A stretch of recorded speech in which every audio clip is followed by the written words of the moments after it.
ನಿಗದಿಗೆ ಆಗ್ರಹಿಸಿ ಬೆಳಗಾವಿ ಬಂದ್ ಆಗಿದೆ. ಬೆಳಗಾವಿ ಬಂದ್ಗೆ ಕರವೇ ಶಿವರಾಮೇಗೌಡ ಬಣದಿಂದ ಕರೆಯನ್ನು ನೀಡಲಾಗಿದೆ.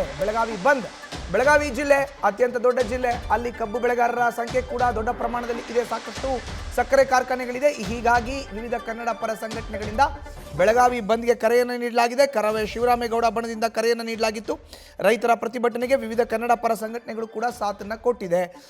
ಇನ್ನು ರೈತರ ಪ್ರತಿಭಟನೆಗೆ ವಿವಿಧ ಕನ್ನಡ ಪರ ಸಂಘಟನೆಗಳು ಸಾಥನ್ನು ನೀಡೋದು ಮಾತ್ರ ಅಲ್ಲದೆ 3,500 ರೂಪಾಯಿ ಕಬ್ಬಿನ ನಿಗದಿಗಾಗಿ ರೈತರು ಅಹೋರಾತ್ರಿ ಧರಣಿ ಮಾಡ್ತಿದಾರಲ್ಲ, ಅಲ್ಲೂ ಕೂಡ ವಿವಿಧ ಸಂಘಟನೆಗಳು ಭಾಗಿಯಾಗಿದೆ. ರೈತರ ಪ್ರತಿಭಟನೆಗೆ ಬೆಂಬಲಿಸಿ ಇವತ್ತು ಬೆಳಗಾವಿ ಬಂದ್ಗೆ ಕರೆಯನ್ನು ನೀಡಲಾಗಿದೆ. ವಿವಿಧ ಮಠಾಧೀಶರು ಕೂಡ ಇವತ್ತಿನ ಬಂದ್ನಲ್ಲಿ ಭಾಗಿಯಾಗಿದ್ದಾರೆ. ಕರವೇ ಶಿವರಾಮೇಗೌಡರ ಬಣದಿಂದ ಕರೆಯನ್ನು ನೀಡಲಾಗಿತ್ತು. ಅದೇ ಕರೆಗೆ ಇವತ್ತು ವಿವಿಧ ಕನ್ನಡ ಪರ ಸಂಘಟನೆಗಳು ಕೂಡ ಸಾಥನ್ನು ನೀಡಿ ಬೆಳಗಾವಿ ಬಂದ್ ಆಗಿದೆ. ಬೆಳಗಾವಿ ಜಿಲ್ಲೆಯಲ್ಲಿ ಬಹಳ ದೊಡ್ಡ ಪ್ರಮಾಣದಲ್ಲಿ ಈಗ ಹೋರಾಟ ಆಗ್ತಾ ಇದೆ. ಮೂಡಲಗಿ ತಾಲೂಕಿನ ಗುರ್ಲಾಪುರ ಕ್ರಾಸ್ ಬಳಿ ದೊಡ್ಡ ಸಂಖ್ಯೆಯಲ್ಲಿ ರೈತರು ಸೇರಿದ್ದಾರೆ. ಪ್ರತಿಭಟನಾ ಸ್ಥಳದಲ್ಲಿ ಅಹೋರಾತ್ರಿ ಧರಣಿ ಮಾತ್ರ ಮಾಡೋದಲ್ಲದೆ ಅಲ್ಲೇ ಅಡುಗೆಯನ್ನು ಮಾಡಿಕೊಂಡು ಊಟವನ್ನು ಮಾಡ್ತಾ ಇದ್ದಾರೆ. ಇವತ್ತು ಬೆಳಗಾವಿ ಬಂದ್ಗೆ ಕರೆಯನ್ನು ನೀಡಲಾಗಿದೆ. ಹೆಚ್ಚಿನ ಮಾಹಿತಿ ನೀಡ್ತಾರೆ ನಮ್ಮ ಪ್ರತಿನಿಧಿ ಶ್ರೀಕಾಂತ್ ಕುಕ್ಕಡ್ಡಿ. ಈಗ ನೇರ ಸಂಪರ್ಕಕ್ಕೆ ಜಾಯ್ನ್ ಆಗಿದ್ದಾರೆ. ಶ್ರೀಕಾಂತ್, ನಾವು ದೃಶ್ಯಾವಳಿಗಳಲ್ಲಿ ನೋಡ್ತಾ ಇದ್ದೀವಿ, ಅತ್ಯಂತ ದೊಡ್ಡ ಸಂಖ್ಯೆಯಲ್ಲಿ ಇವತ್ತು ಕಬ್ಬಿನ ಬೆಳೆಗಾರರು ಹೋರಾಟದಲ್ಲಿ ಭಾಗಿಯಾಗಿದ್ದಾರೆ. 9ನೇ ದಿನಕ್ಕೆ ಕಾಲಿಟ್ಟಿದೆ. ಬೆಳಗಾವಿ ಬಂದ್ ಕೂಡ ಕರೆಯನ್ನು ಕೊಟ್ಟಿರುವಂತದ್ದು. ಶ್ರೀಕಾಂತ್ ನೋಡಿ ಮಧುಸೂದನ್, ಕಳೆದ 9 ದಿನಗಳಿಂದ ಏನು ಬೆಳಗಾವಿ ಜಿಲ್ಲೆ ಗುರ್ಲಾಪುರದಲ್ಲಿ ರೈತರು ಪ್ರತಿ ಟನ್ ಕಬ್ಬಿಗೆ 3,500 ರೂಪಾಯಿಯನ್ನ ನಿಗದಿ ಮಾಡಲೇಬೇಕು ಅಂತೇಳಿ ಪಟ್ಟು ಹಿಡಿದು ಪ್ರತಿಭಟನೆಯನ್ನ ನಡೆಸ್ತಾ ಇರೋದ್ರಿಂದ ಸಹಜವಾಗಿ ಇಡೀ ಬೆಳಗಾವಿ ಜಿಲ್ಲೆಯಾದ್ಯಂತ ಎಲ್ಲ ಗ್ರಾಮಗಳಿಗೂ ಸಹ ಏನಂತಂದ್ರೆ ಈ ಪ್ರತಿಭಟನಾ ಕಿಚ್ಚು ಹಬ್ಬಿರುವಂತದ್ದು. ಅದರಲ್ಲೂ ಇವತ್ತು ಏನಂತಂದ್ರೆ ಕೆಲವು ಸಂಘಟನೆಗಳು ಅಂದ್ರೆ ಕರವೇ ಶಿವರಾಮೇಗೌಡ ಬಣದ ಕಾರ್ಯಕರ್ತರು ಹಾಗೇನೆ ಕೆಲವು ಏನಂತಂದ್ರೆ ರೈತ ಮುಖಂಡರು ಇವತ್ತು ಏನಂತಂದ್ರೆ ಬೆಳಗಾವಿ ನಗರ ಬಂದ್ಗೆ ಕರೆಯನ್ನ ನೀಡಿರುವಂತದ್ದು. ಆದ್ರೆ ಬೆಳಗ್ಗೆಯಿಂದ ಯಾವುದೇ ರೀತಿ ಬಂದ್ಗೆ ಪ್ರತಿಕ್ರಿಯೆ ಸಿಕ್ಕಿಲ್ಲ. ಎಲ್ಲವೂ ಸಹ ಸಹಜವಾಗಿರುವಂತದ್ದು. ಯಾವುದೇ ರೀತಿ ಬಂದ್ನ ಎಫೆಕ್ಟ್ ಕಂಡು ಬರ್ತಾ ಇಲ್ಲ. ಆದ್ರೆ ಈಗಷ್ಟೇ ಏನಂತಂದ್ರೆ ಬೆಳಗಾವಿಯಲ್ಲಿ ರೈತ ಮುಖಂಡರು ಏನಂತಂದ್ರೆ ಜಮಾವಣೆಗೊಂಡು ಪ್ರತಿಭಟನೆಯನ್ನ ನಡೆಸುವಂತ ಕೆಲಸವನ್ನ ಮಾಡ್ತಾ ಇರುವಂತದ್ದು. ಅದ್ರ ಜೊತೆಗೆ ಬಹಳಷ್ಟು ಕರವೇ ಕಾರ್ಯಕರ್ತರು ಸಹ ಇಲ್ಲಿ ಜಮಾವಣೆಗೊಂಡಿದ್ದಾರೆ. ಒಬ್ಬೊಬ್ಬರನ್ನ ನಾನು ಮಾತಾಡ್ತೀನಿ, ಯಾಕೆ ಬಂದ್ಗೆ ಕರೆ ಕೊಟ್ಟಿದ್ದಾರೆ ಅಂತ ಹೇಳಿ. ಸರ್, ಈಗ ಏನು ಬಂದ್ನ ಉದ್ದೇಶ ಏನು ಅಂತ?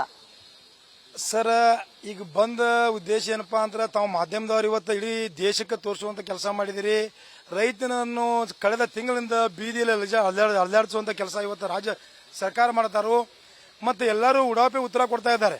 ಒಬ್ರು ಸಿಎಂನ ಮೇಲೆ ಹಾಕ್ತಾರೋ, ಒಬ್ರು ಸಕ್ಕರೆ ಸಚಿವನ ಮೇಲೆ ಹಾಕ್ತಾರೋ, ಒಬ್ರು DC ಮೇಲೆ ಹಾಕ್ತಾರೋ. ಅಂದ್ರ ನಮ್ಮಲ್ಲಿ ತಿರ್ಚುವಂತ ಕೆಲಸ ಇವತ್ತಿನ ಸರ್ಕಾರ ಮಾಡತೈತಿ.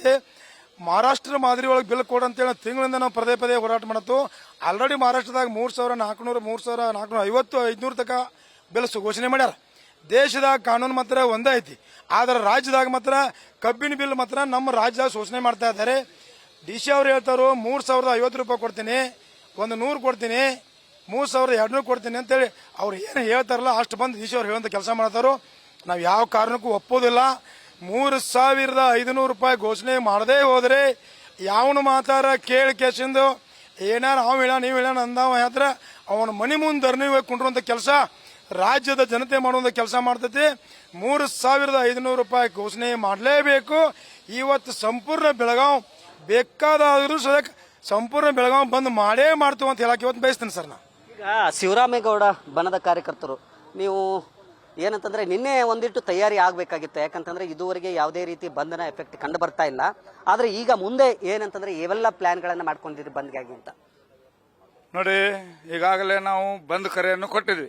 2 ದಿನದಿಂದ ಬೆಳಗಾವಿ ಬಂದ್ ಸಂಪೂರ್ಣ ನಾವು ಬಂದ್ ಮಾಡೇ ಮಾಡ್ತೀವಿ ಅಂತ ಈಗಾದ್ರೂ ನಾವು ಬಂದ್ ಮಾಡೇ ಮಾಡ್ತೀವಿ.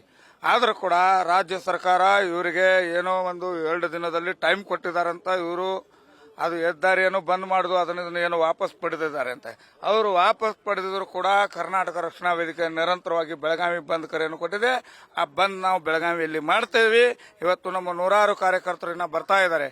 ಆದ್ರೆ ಇದು ರೈತರ ಮೇಲೆ ಅನ್ಯಾಯ ಆಗಿರುವಂತ 8 ದಿನದಿಂದ ಇವತ್ತಿಗೆ 9 ದಿನ ಆಯಿತು. ಆದ್ರೂ ಇನ್ನು 11 ಗಂಟೆ ನಂತರ ನಾನು ಮಾತಾಡ್ತೇನೆ. ಎಲ್ಲ ನಾನು ಕಾರ್ಖಾನೆ ಮಾಲಕರಿಗೆ ಕರೆದು ನಾನು ಸಭೆ ಮಾಡ್ತೇನೆ. ಕಾರ್ಖಾನೆ ಮಾಲಕರು ಯಾರದಾರಿ? ಬೇರೆದಾರದಾರ? ಎಲ್ಲ ರಾಜಕಾರಣಿಗಳ ಕಾರ್ಖಾನೆ ಮಾಲಕರಿದ್ದಾರೆ, ಉಸ್ತುವಾರಿ ಮಂತ್ರಿಗಳ ಕಾರ್ಖಾನೆ ಮಾಲಕರಿದ್ದಾರೆ. ಲಕ್ಷ್ಮೀ ಹೆಬ್ಬಾಳ್ಕರ್ದು 2-3 ಫ್ಯಾಕ್ಟ್ರಿ ಅದಾವ, ಸತೀಶ್ ಜಾರಕಿಹೊಳಿ ಒಂದು 5-6 ಫ್ಯಾಕ್ಟ್ರಿ ಅದಾವ, ರಮೇಶ್ ಜಾರಕಿಹೊಳಿ ಫ್ಯಾಕ್ಟ್ರಿ ಅದಾವ. ಎಲ್ಲರೂ ರಾಜಕಾರಣಿಗಳನ್ನ ಫ್ಯಾಕ್ಟ್ರಿಗಳಿದಾವೆ. ಮತ್ತೆ ಯಾರು ಫ್ಯಾಕ್ಟ್ರಿ ಮಾಲಕರು ಬೇರೆ ಇದ್ದಾರೆ? ಆ ಫ್ಯಾಕ್ಟ್ರಿ ಮಾಲಕರಿಂದ ನಾನು ಕರೆಸಿ ನಾನು ಮಾತಾಡ್ತೀನಿ, ನಾನು ಹೇಳ್ತೇನೆ ಅನ್ನೋಂಥ ವಿದೇಶವಾಗಿ ಬೇಡ. ಏನು 11 ಗಂಟೆ ಒಳಗಡೆ ನೀವು 3,500 ಘೋಷಣೆ ಮಾಡಿದ್ರ ಮೂಲಕ ನಾವು ಬಂದ್ ಕರೆಯನ್ನು ವಾಪಸ್ ಪಡಿತಾ ಇದ್ವಿ. ಇಲ್ಲ ಆದ್ರೂ ಸಂಪೂರ್ಣವಾಗಿ ನಾವು ಬಂದ್ ಅನ್ನು ಮಾಡೇ ಮಾಡ್ತೇವೆ ಅನ್ನೋದು ಮಾತನ್ನು ಹೇಳ್ತಾ ಇದ್ವಿ. ನೋಡಿ ಮಧುಸೂದನ್, ಏನಂತಂದ್ರೆ ಇವತ್ತು ಸರಣಿಯಾಗಿ ಬೆಂಗಳೂರಲ್ಲಿ ಸಭೆ ನಡೀತಾ ಇದೆ. ಒಂದ್ ಕಡೆ ಏನಂತಂದ್ರೆ ಸಕ್ಕರೆ ಕಾರ್ಖಾನೆ ಮಾಲೀಕರ ಸಭೆ ನಡೀತಾ ಇದೆ, ಮತ್ತೊಂದ್ ಕಡೆ ಏನಂತಂದ್ರೆ ರೈತ ಮುಖಂಡರ ಸಭೆಯನ್ನ ಕರೆಯಲಾಗಿದೆ. ಆದ್ರೆ ಏನು ಬೆಳಗಾವಿ ಜಿಲ್ಲೆಯಲ್ಲಿರ್ತಕ್ಕಂಥ ಏನು ಪ್ರತಿಭಟನಾ ನಿರತ ರೈತರೇನಿದ್ದಾರೆ ಅವರಿಗೆ ಆಹ್ವಾನವನ್ನ ನೀಡಲಾಗಿತ್ತು.